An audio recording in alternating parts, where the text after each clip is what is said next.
اللهم صل وسلم عليك يا حبيبي يا رسول الله. حبايبي، قبل ما نبدأ الفيديو بتاعنا النهاردة هنصلي على الرسول عليه أفضل الصلاة والسلام.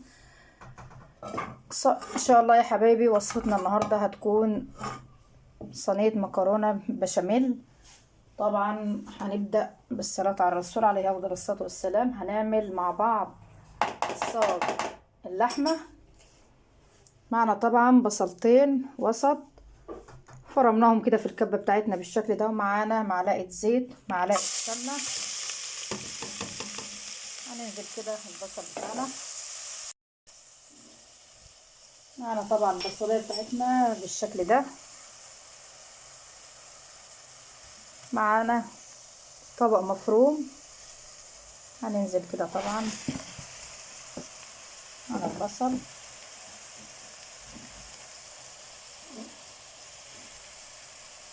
معانا البهارات بتاعتنا عبارة عن كزبرة ناعمة، 7 بهارات، فلفل اسمر، كمون. هننزل كده اللحمة بتاعتنا.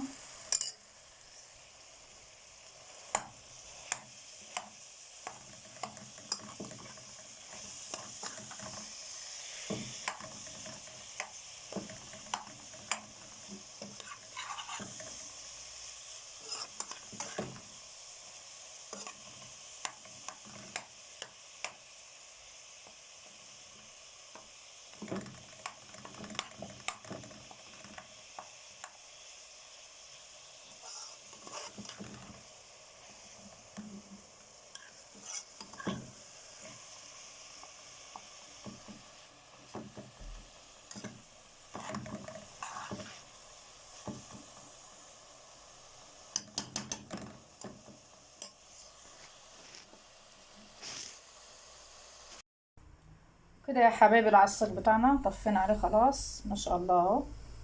اتعصجت معانا اللحمه، بقت معانا بالشكل ده كده. طبعا معانا حله على النار، حطينا فيها ميه، وحطينا معلقه ملح، معلقه زيت. هنسلق المكرونه بتاعتنا. طبعا معانا كيسين مكرونه.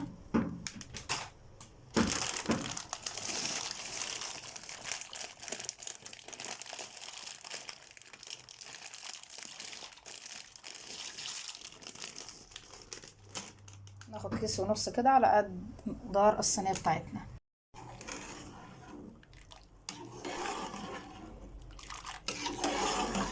هنسلق كده المكرونه بتاعتنا، وان شاء الله المرحله اللي بعد كده هنعمل صوص البشاميل.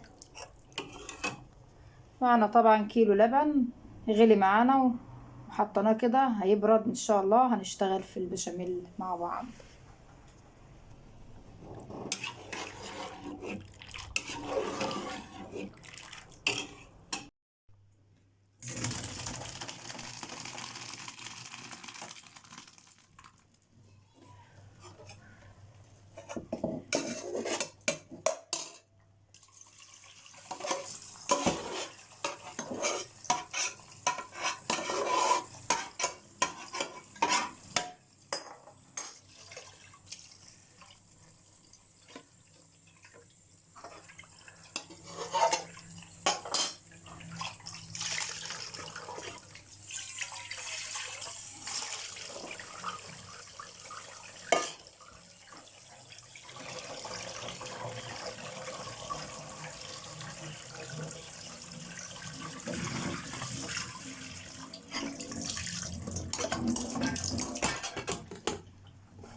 معانا يا حبايبي كده 4 معالق زيت على السمنه، سيحناهم بالشكل ده كده. هناخد 4 معالق نديه. هنعمل طبعا صوص البشاميل.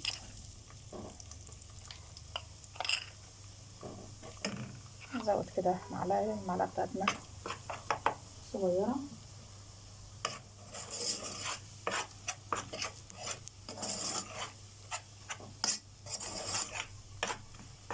طبعا هي الحله بتاعتنا مكان عصاج اللحمه.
كده طبعا يعتبر خلاص كده.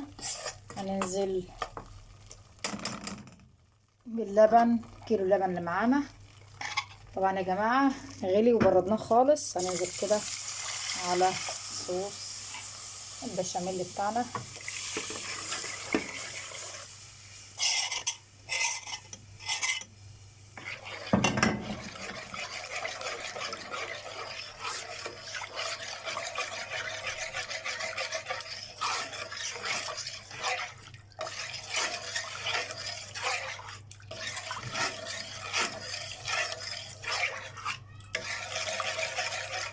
هنتبل طبعا معانا كمون،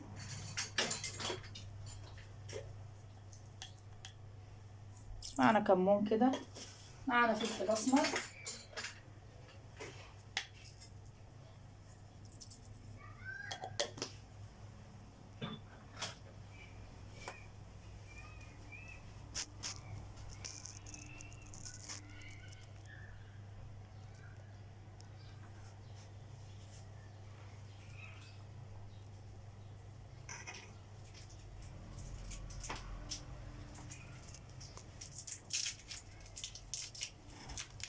معانا مكعب مرقة،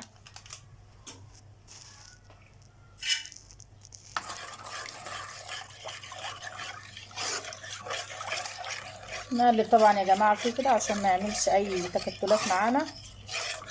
ايدينا فيه كده لحد ما يدينا القوام اللي احنا عايزينه. كده يا جماعة صوص البشاميل اللي جاهز معانا.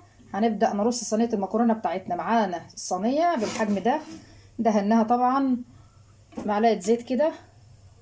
هننزل شوية من صوص البشاميل، نعمل طبقة بس كده الأول.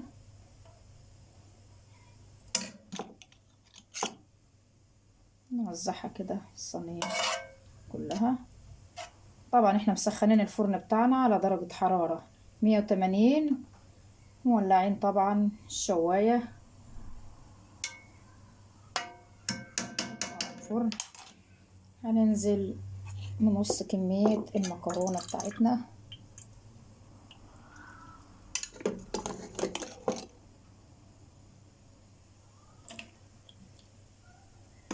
بالشكل ده كده.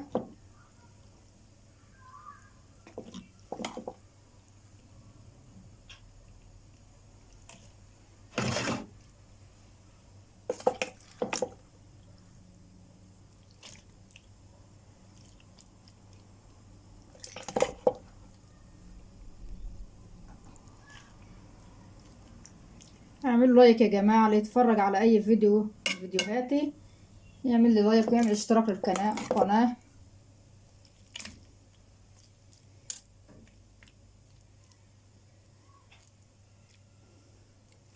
متلخبطة بس مستعجلة معلش.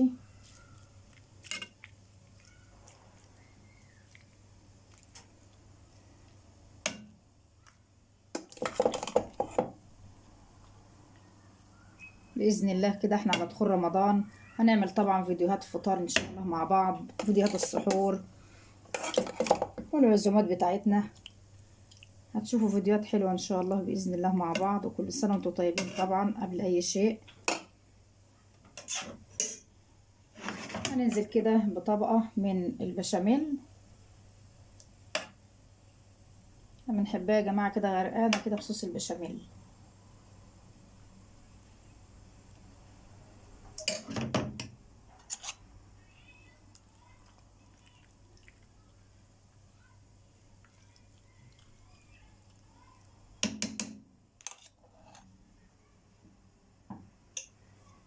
هننزل طبعا بعصاج اللحمة،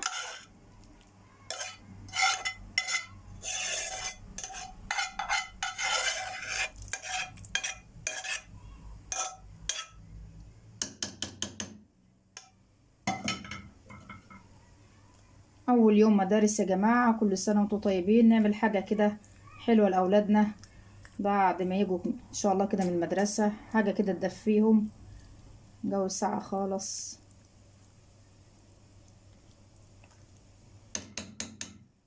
معنا طبعا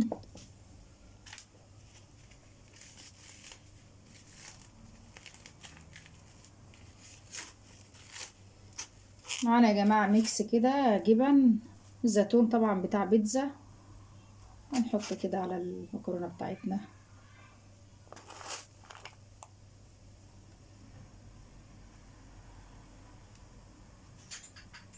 هننزل بباقي كمية المكرونة.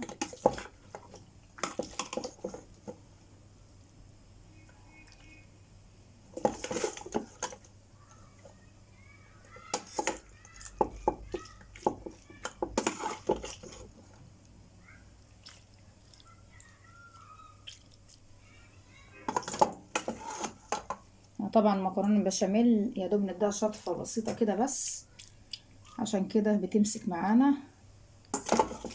النشويات اللي فيها يا جماعه طبعا بتمسك معانا كده لو قعدت بس 5 دقايق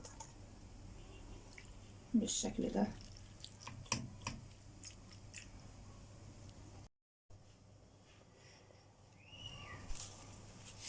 خلاص كده يا جماعه. طبعا هنديها رشه جبن كده بالشكل ده كده.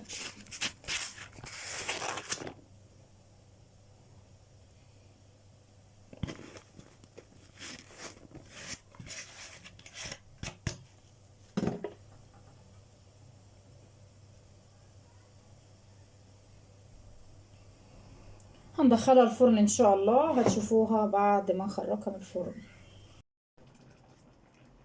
وده يا حبايبي شكل صينيه المكرونه بتاعتنا بعد ما خرجت من الفرن بالشكل ده.